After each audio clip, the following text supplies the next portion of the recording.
Kinsa lamang ang makasulod sa gingharian sa langit?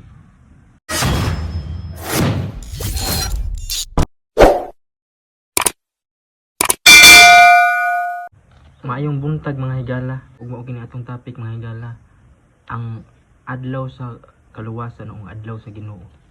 Ug mao kani ang ikaunom ug ikapito nga pangutana mga higala. Paminawan ninyo. Kinsa lamang ang makasulod sa gingharian sa langit? Ug kinsa ra man di ay ang makasulod sa gingharian sa langit? Mao kini mabasa nato sa Mateo 7:21. Ug itong basahon mga higala. Mateo Kapitulo 7 versikulo 21. Dili ang tanang magaingon kanako Ginoo makasulod sa gingharian sa langit, kundili ang nagatuman sa kabubut-on sa akong amahan nga anaa sa langit. Ug mao kito mga higala.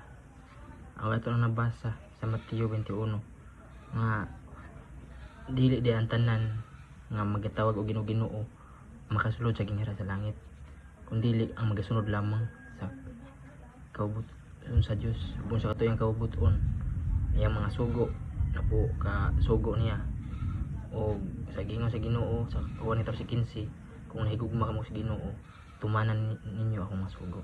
Mao to atong tumanon. Bakit mga higala akong video karon og bagong topic. Ug mao ni mga higala, sa atong video mao kini ang ika-7 ug ika-8 pangutana. Unsa ang giingon sa mga matarong sa pag-abot ni anang adlaw? Unsa ang giingon sa mga matarong sa maabot ng adlaw? Kana mga higala, ug daghang salamat sa inyong pagpaminaw. Ug hinaot nga i-like, share, and follow. Daghang salamat mga higala.